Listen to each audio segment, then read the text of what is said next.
काय चाललंय? ज्या पक्षाच्या मांडीवर बसताय आणि जो पक्ष मांडीवर घेतोय तेच दणके देत आहेत एकमेकांना. काय मुंबईकरांनी किंवा महाराष्ट्राने हे चित्र दिसावं म्हणून एवढं सगळं फोडाफोडी केली? तर हवेतच असं असं जे काय म्हणतात ना, तरंगणं, तेच चाललंय. आणि स्वतःच 100 दिवस आम्ही केलं, आम्ही काय केलं काय? तसं आता माझं एक वाक्य आहे, मला नाही आबरू आणि मी कोणाला घाबरू. काय चाललंय? अब्दुल सत्तार ज्या वेळेला एकनाथ शिंदे साहेब यांच्याबरोबर गेले त्यावेळेला त्यांचं कुठलं हिंदुत्व होतं ते आतापर्यंत कळलेलं नाही. कारण आत्तापर्यंत सत्तार म्हटल्यानंतर आपल्याला काय आठवतं ते बघा, टोपी बिपी घालून कशा टोप्या घालायच्या ते बरोबर कळलेलं आहे. कारण लिफ्टमध्ये मुलींची आबरू काढली जाते, लिफ्टमध्ये चालताना मुलींचा रस्त्यावर भर रस्त्यावर पब्लिक फक्त बघतो, त्या मुलीला मारलं जातं, त्या मुलीवर अत्याचार केले जातात. कुठे आहे, कुठे नेऊन ठेवला माझा महाराष्ट्र? याचा अर्थ असा आहे, फोडणीला टाका कढीपत्ता, कढीपत्त्याचा सुवास घ्या आणि तो कढीपत्ता बाजूला करा. पण आता हे जर ते कढीपत्ते पण गिळणार असतील तर हे लोकांना फसवतायत मराठी माणसाला मुंबईत. कार्यशैलीवरती भाजपचे माजी खासदार गोपाळ शेट्टी यांनी टीका केली, तर दुसरीकडे जो भाजपचा 100 दिवसांचा प्लॅन होता, जो महत्त्वाचा मुद्दा होता फेरीवाला धोरणासंदर्भात, त्याच्यावरती शिवसेनेचे माजी खासदार असणारे संजय निरुपम यांनी सुद्धा टीका केलेली आहे. मुळात फेरीवाल्यांना हटवण्याच्या नावाखाली, बांगलादेशी फेरीवाल्यांना हटवण्याच्या नावाखाली मराठी अधिकृत फेरीवाल्यांवर कारवाई होते, असा थेट आरोप शिवसेनेने केला आहे. पहिल्या प्रश्नाचं उत्तर असं असेल की विधी समितीच्या वरती जे काही प्रश्नचिन्ह निर्माण केले आणि ते पण गोपाळ शेट्टी, एक तर गोपाळ शेट्टी भले भाजपाचे जरी असले तरी महानगरपालिकेवरती त्यांचा पगडा आहे. अनेकदा महानगरपालिकेच्या बाबतीत ते आमच्याबरोबर असताना पण, सत्तेत आम्ही असताना पण त्यांनी अनेकदा महानगरपालिकेच्या यांना अंजन घातलेले महानगरपालिकेच्या प्रशासनाला. आणि जर ते आज विधी समितीच्या बाबतीत म्हणत असतील तर निश्चित त्यांना काहीतरी वेडं वाकडं किंवा ज्या पद्धतीने विधी समिती चालवली जाते अति उत्साहात ती त्यांना कळली असेल. त्यामुळे आम्ही सुद्धा त्याला आपण म्हणतो ना वाट पाहा, तशा सगळ्या गोष्टीची आम्ही पण वाट पाहतोय आणि कशी वाट लागते तेही पाहतोय. मात्र एकीकडे असं असताना तुमच्याच पक्षाचे अंबादास दानवे असं म्हणतात की दोन्ही शिवसेनांनी आता एकत्र यायला हरकत नाही, माझी तरी इच्छा आहे, माझ्या इच्छेने काही होत नाही.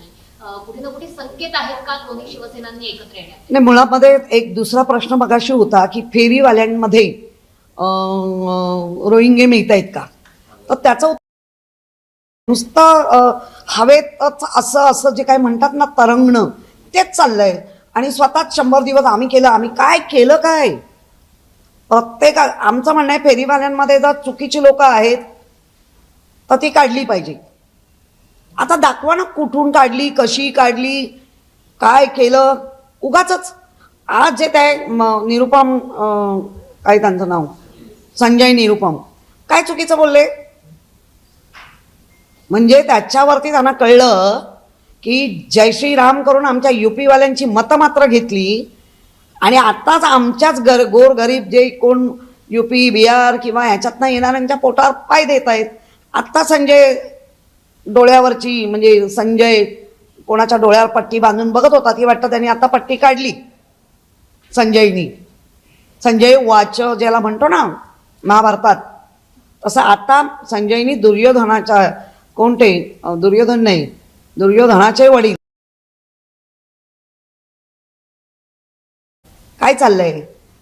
ज्या पक्षाच्या मांडीवर बसताय आणि जो पक्ष मांडीवर घेतोय तेच दणके देत आहेत एकमेकांना. काय मुंबईकरांनी किंवा महाराष्ट्राने हे चित्र दिसावं म्हणून एवढं सगळं. कोणावर तुमचा आता विश्वास नाही? मित्र पक्षावर विश्वास नाही, मित्राला फोडून घेतलेल्या पक्षावर विश्वास नाही, घाण ठेवून दिलेल्या वस्तूवर कधी काढून घेईन हे देऊन टेन्शन घेऊन पाहिजे ते पास करून घ्यायचंय. काय चाललंय? मला 7 फुगे पाहिजे, मग 4च मिळतात. हा, याचा अर्थ जितका कोणीच इथे मोठं नाही, फक्त भारतीय जनता पार्टीच, आम्हीच हे करणार, असा जो त्यांचा भ्रम आहे, तो भ्रमाचा भोपळा हळूहळू आता या त्यांच्याच मांडीवर बसलेली लोक आता फोडतायत.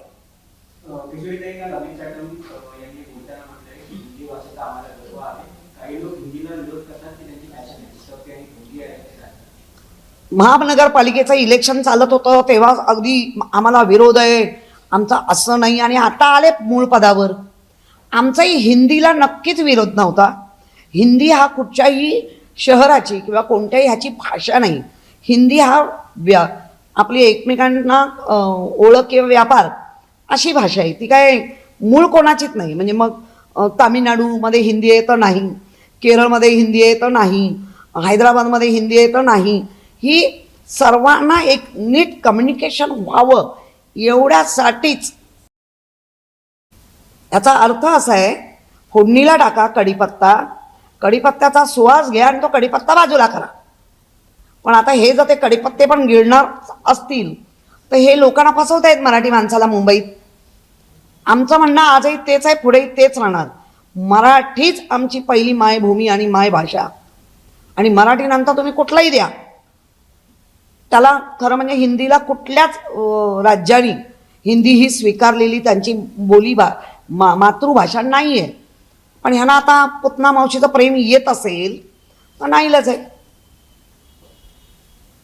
ताई, मगाशी मी विचारलं की राष्ट्रवादी असो किंवा शिवसेना असो, या दोन्ही पक्षांनी एकत्र यायचा सूर आता वेगवेगळ्या पद्धतीने आळवला जातोय. सुनील तटकरे म्हणतायत की विलिनीकरणाला आता विचार करायला हरकत नाही किंवा तशा चर्चा झालेल्या होत्या की आधी विरोध करत होते. अंबादास दानवे सुद्धा म्हणतायत की दोन्ही शिवसेनांनी एकत्र यायला हवं. एकंदरीत भाजपला विरोध करण्यासाठी म्हणून अशा पद्धतीने एकत्र येण्याची भाषा आता केली जाते का? नाही, मुळामध्ये अंबादास दानवेंची काय भूमिका आहे मला माहिती नाही, कारण काय फारसं आमचं बोलणं झालेलं नाही. तेही विरोधी पक्ष म्हणून विधानसभेत चांगली आपली भूमिका मांडतायत. पण जर आमच्या खालच्या सगळ्या शिवसैनिकांच्या ह्याच्यातनं ऐकलं तर ज्या पद्धतीने जोरकस आम्हाला दुःख दिलं, तर त्या अजूनही शिवसैनिक तरी त्या मानसिकतेमध्ये नाही आहे.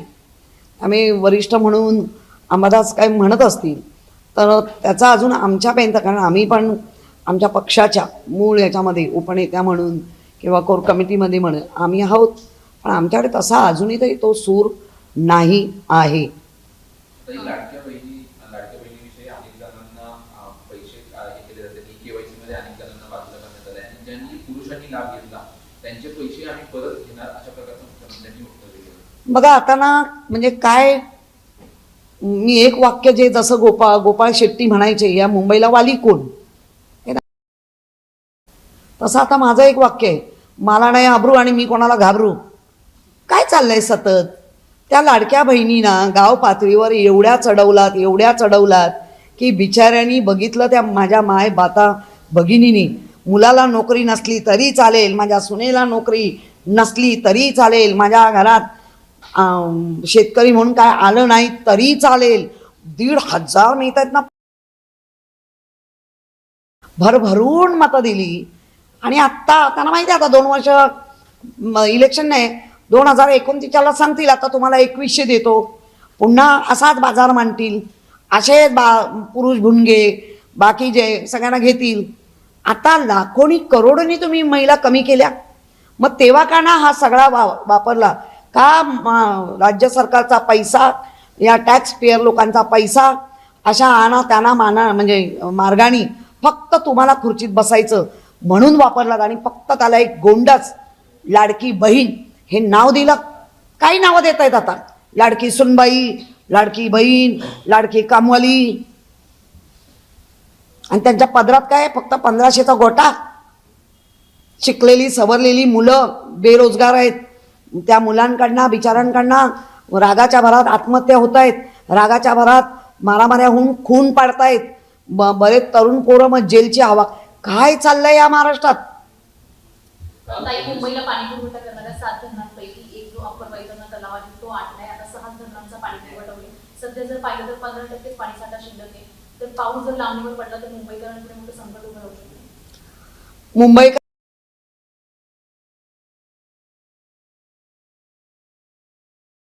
बघा ना, लिफ्टमध्ये मुलींची आबरू काढली जाते. लिफ्टमध्ये चालताना मुलींचा रस्त्यावर रस्त्यावर पब्लिक फक्त बघतो, त्या मुलीला मारलं जातं, त्या मुलीवर अत्याचार केले जातात. कुठे आहे, कुठे नेऊन ठेव. त्यामुळे मला वाटतं धरणाच्या पाण्याची काळजी नक्की आहे. आपण जे 2022ला डिसॅलिटेशन केलेलं त्याच्यासाठीच करवतो. 450 DMLT पाणी जर आपल्याला त्या मार्गाने मिळालं असतं, म्हणजे आतापर्यंत मधली 4 वर्ष प्रशासक म्हणून हेच होते, आता पण हेच आहेत, मग केलं काय तुम्ही? आणि आता नुसतं पावसावर अवलंबून राहिलं नाही पाहिजे. म्हणून महानगरपालिकेच्या माध्यमातून आमची सत्ता ज्या म्हणतायत ना, त्या सत्तेतच करून दाखवलं होतो ना, आम्ही देत होतो ना. फक्त त्याच्या पाईपलाईन, आजही त्या ह्याची पाईपलाईन कुठेही केली गेली नाही आणि त्याच्यावर तर विचारच होत नाही आहे. त्यामुळे पाण्याचं संकट मोठं आहे. तुमच्या माध्यमातून मी मुंबईकरांना पण सांगेन, किती काही हे केलं तरी पाणी जपून वापरा, कारण पाण्याचं दुर्भिक्ष मोठं संकट हे जर वेधशाळेने म्हटल्याप्रमाणे पाऊस कमी पडला तर हे वर्षभर संकट असणार. आणि इतकं तीव्र उष्णता निर्माण होते, कारण झाडं तोडली जात आहेत. लाखांनी 3-3, 4-4 लाखाच्या संख्येने झाडं तोडली जात आहेत. त्यामुळे बाष्पीकरण जास्त होत आहे आणि बाष्पीकरण झाल्यामुळे पाण्याचा तुटवडा प्रचंड राहील आणि म्हणून जपून पाणी वापरा. सोबतच नालेसफाईची कामाची पाहणी करायला 31 मे पर्यंत मुदत दिली होती, परंतु अजूनही सफाई झालेली नाही. ती मुदत आता वाढवलेली आहे. तर दुसरीकडे रस्त्याची कामं देखील अजून केवळ 60-65% झालेली आहेत. काही गेलं करून असा की नालेसफाई मुंबई महानगरपालिका सांगते 105% झाली. काल महापौर स्वतः सांगतायत की 80% झाली. मात्र आपण स्वतः जर पाहिलं तर अजूनही कुठे नालेसफाईमध्ये आपला पूर्ण गाळ तुटलेला किंवा कचरा मधल्या पिरियडमध्ये मी पाहत होती, एखादं वराड घेऊन जावं आणि नारळ पाण्याची पार्टी करावी, ते मी पाहिलं. म्हणजे आतापर्यंत भाजपाचे आमदार जे महानगरपालिका करून गेलेले जास्त, सगळ्यांनी वराड नेलं, त्याच्यामध्ये दे धक्काबी झाला. काय नियोजन काय? मुळात तिकडे साटम काय बोलतायत त्यांचं त्यांना माहिती, मुंबईचा खरात काय बोलतो त्यांचं त्यांना माहिती, महापौर काय बोलतात त्यांचं काय, 3-4 तोंड 5 तोंड सगळे इकडून तिकडून काय काय बोलतायत. आणि आयुक्त तर त्याच्यापेक्षा वेगळं बोलतायत. म्हणजे प्रशासन आणि ह्यांच्यामध्ये ताळमेळ आहे का? मग त्यातल्या त्यात मुख्यमंत्री देवेंद्र फडणवीसजी हे जे काय आढावा घेत आहेत ते वास्तव तरी सांगतायत, त्यांना पण खोटं पाडतायत. म्हणजे मुख्यमंत्र्यांना खोटं पाडण्यामध्ये मुंबई महापालिकेत मस्त कॉम्पिटिशन लागली आहे आणि त्याच्यात 1 नंबर महापौर आहे. एक आरोप करायचा नेहमी शिवसेनेवर करून जे ठाकरे कुटुंब आहे ते बीएमसी मध्ये हस्तक्षेप करते. मात्र आता आपण बघतोय की जे सत्ताधारी आहेत त्यांचे पण नेते जे नगरसेवक नाही आहेत ते देखील वेळोवेळी महापालिकेत येत आहेत. नाही, मुळामध्ये आदित्य उद्धव ठाकरे साहेब त्यांचं C-14 जे क्लायमेट त्यावेळेला ते सतत येत होते. त्यांनी कधी मुंबईच्या कुठल्याच कामात हस्तक्षेप का नाही केला, तर त्यांना माहिती होतं की त्यांनी बसवलेले सगळे सक्षम लोक आहेत आणि त्या सक्षम लोकांकडनं ते काम करून घेत होते. आता असं झालं आहे, मला काही येत नाही, पाठी फुटली आणि मग आता काय करावं, अशा पद्धतीने नक्की कोणाला कोण फीड करत आहे. जर अमित साठम भाजपाचे अध्यक्ष आहेत, ते काय महापालिकेचा काय त्यांचा, आणि ते आमदार आहेत, ते आमदार लेवलला त्यांचे प्रश्न विचारू शकतात. पण ह्यांच्या सप्तपदी पाहिल्या महापालिकेच्या, ती सप्तपदी नका घेऊ, महापालिकेची सप्तपदी, तर ह्यांचा अध्यक्ष पुढे, ह्यांचा सभागृह नेता पुढे, ह्यांचा स्टँडिंग पुढे आणि महापौर चाललेत पदीकर. काय एक विधान परिषदेसंदर्भातचा प्रश्न आहे. मातोश्रीवरून आदेश होते, नाशिकमधील एबी फॉर्म देखील दिला होता अनिल कदम आणि वसंत गीतेंना, मात्र त्या ठिकाणी त्या दोघांनी देखील एबी फॉर्मच भरलेला नाही. त्यामुळे महाविकास आघाडीचा नाशिकमध्ये उमेदवारच नाही. तुम्ही काय? नाही, ह्याच्याबद्दल मला काही कल्पना नाही, कारण कोटी उड्डाणं झाल्यानंतर तिथे काही घडू शकतं, तसं घडलंय का मला नाही माहिती. त्यामुळे मी या प्रक्रियेत नव्हतीच, त्यामुळे मला नाही नाही खरंच मला माहिती नाही, त्याच्यावर मी का बोलू. काल संजय निरुपम असं म्हणाले की मुंबईमध्ये एकही बांगलादेशी फेरीवाला मिळालेला नाही, सापडलेला नाही.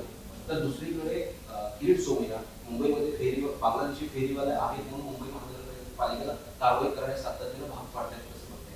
नाही, संजय निरुपम त्यांच्या मांडीवर बसले, शिंदे ग्रुपमध्ये आहेत ना, ते नक्कीच कळत नाही त्यांची भूमिका कुठे काय काय. तर त्यांनी जाऊन आणि सांगावं की आम्हाला हा सूर्य आणि हा जयेंद्र करा म्हणून आहेत की नाही, ते आम्हालाही कळले पाहिजे. आणि असतील तर त्यांना बाहेर कसे काढता येते सांगा, कशा पद्धतीने करणार, कुठला निधी वापरणार वगैरे.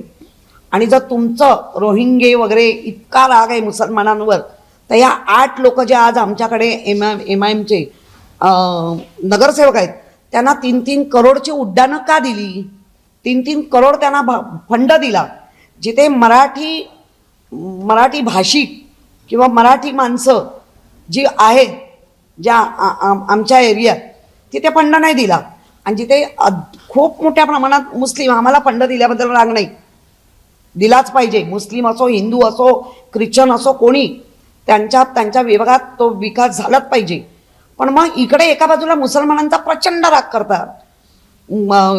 केंद्राच्या पण ह्याच्यामध्ये 62,000 कोटी काहीतरी फंड दिलाय असं मी ऐकते. आता इथे तुम्ही त्या एक उबळे काय तो सोडला तर बाकी सगळे मुस्लिम धार्जिन आहेत.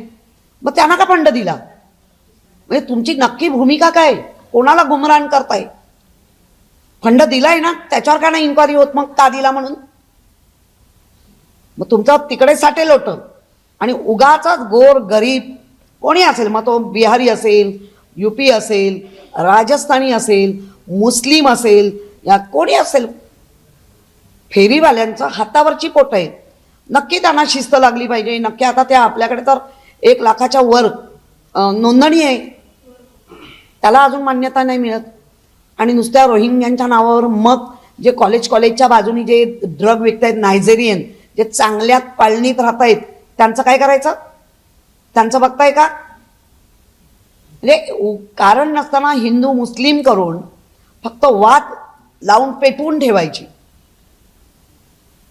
याच आठवड्यामध्ये QR कोडचं वाटप देखील केलं जाणार आहे. जे फेरीवाले आहेत ना, त्यामुळे जी प्रतीक्षा बघा, नाही, दोन गोष्टी आहेत. जर तुम्हाला आत्ता वाटतंय की हे रोहिंग्या आहेतच, तर आम्ही पण सर्वे केलाय. आम्ही वेळ आली का देणारच आहोत तो सर्वे. मग पंतप्रधानांचे 10,000 कर्ज या लोकसभेच्या आधी तुम्ही जे 10,000 दिले, त्याच्यात अनेक जण मुस्लिम वगैरे आम्ही काढले तो डाटा. का दिले?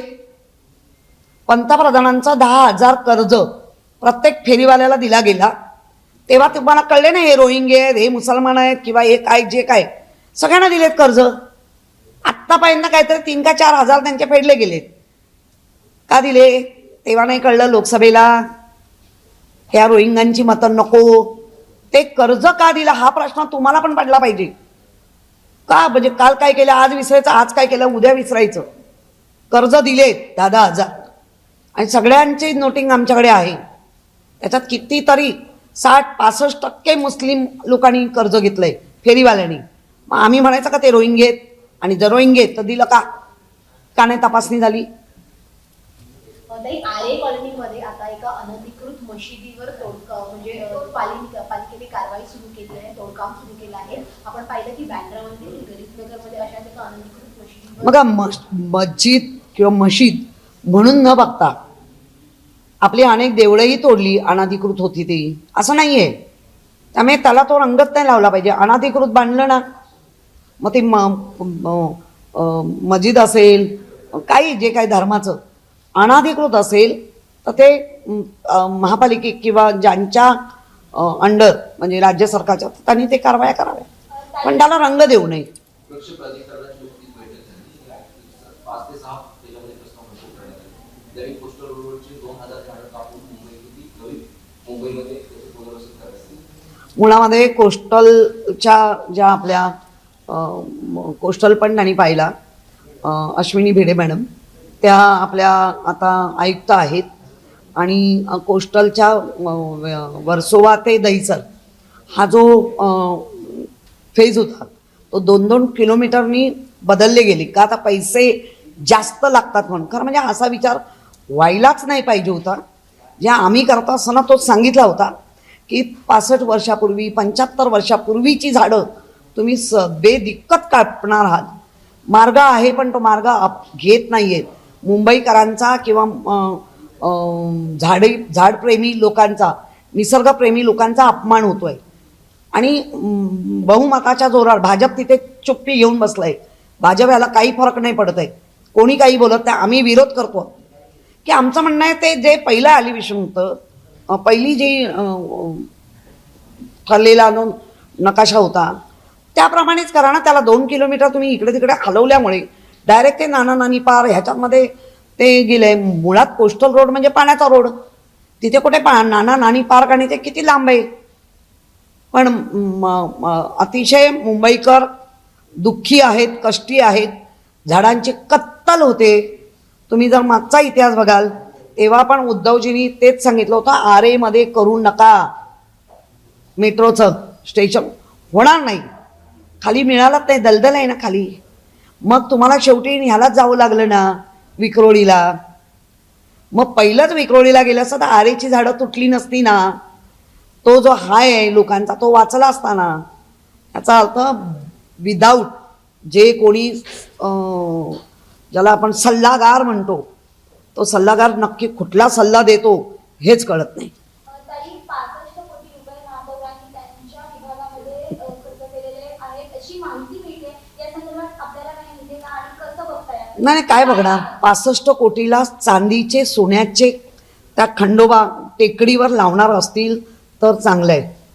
मुळात जर मागचे 4 वर्षाचे इतिहास आमच्याकडे आहेत, निधी नेलेला राम कदमनी, तो तुम्ही जर जाता तर त्या टेकडीवर तेव्हाचे कोटी दिसत आहेत का? मग आताचे पण कोटी दिसणार नाहीत. कोटीच्या कोटी उड्डाणे आणि झेपावे महापालिकेकडे.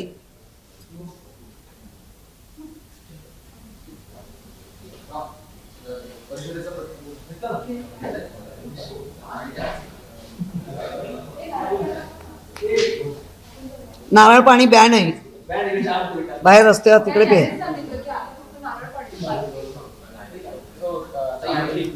भाजपवर टीका करणारे अब्दुल सत्तार आणि दानवे गळाभेट.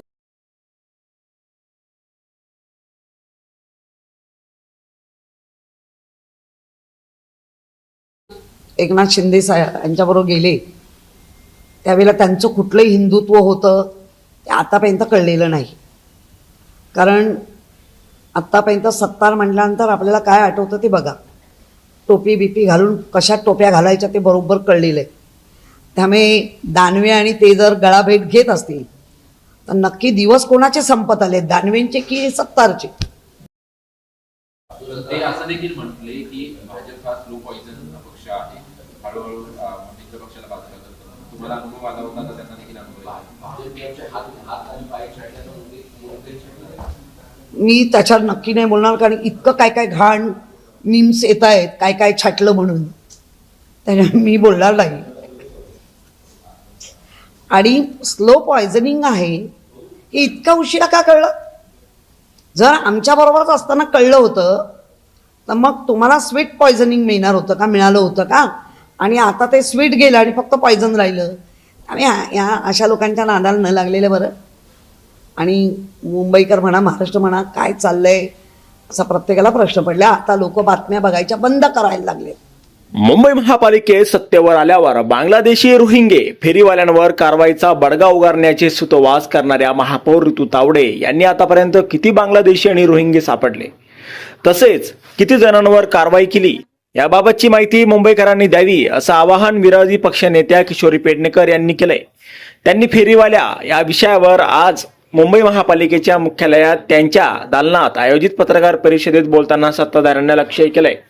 मुंबईतील फेरीवाल्यांच्या मुद्द्यांवर शिवसेनेचे नेते संजय निरुपम यांनी मला तरी मुंबईत एकही बांगलादेशी फेरीवाला आढळलेला नाही असं वक्तव्य करून मित्रपक्ष भाजपला चिमटा काढला होता. या वक्तव्यावर किशोरी पेडणेकर यांनी संजय निरुपम यांनी भाजपला बांगलादेशी फेरीवाल्यांबाबत विचारलेली माहिती म्हणजे भाजपच्या मित्रपक्षाने त्यांना दिलेला घरचा आहेर असल्याचं सांगितलंय. त्यांनीही भाजपला टोला लगावला. तसेच भाजपने फेरीवाल्यांना लोकसभा निवडणुकीप्रसंगी 10,000 रुपये कर्ज दिलं. मात्र निवडणूक झाली, सत्ता आली, आता बांगलादेशी रोहिंगे यांच्या नावाखाली फेरीवाल्यांवर कारवाईचा बडगा उगारला जात आहे. ज्यांनी मते दिली तुम्हाला त्या हिंदू, मुस्लिम, उत्तर प्रदेशीय, बिहारी असूनही त्यांच्यावर कारवाई केली जाते. निवडणुकीच्या प्रसंगी मते घेतली जातात आणि आता त्यांच्यावरच कारवाईचा बडगा उगारला जात असल्याचं सांगत किशोरी पेडणेकर यांनी खंत व्यक्त केली आहे. मुंबईमध्ये नाले सफाईची कामे कागदावरच आहेत. नाले सफाईची कामे नीटपणे करण्यात आलेली नाहीये. त्यामुळे पहिला पाऊस पडल्यावर भाजपच्या नाले सफाई कामांची फुलकुल होणार आहे, असा दावा किशोरी पेडणेकर यांनी नाले सफाईच्या विषयावर बोलताना केला आहे. तसेच महापौर स्थायी समिती अध्यक्ष यांनी निधी वाटपात भेदभाव केला असल्याचा आरोपही किशोरी पेडणेकर यांनी यावेळी केलाय.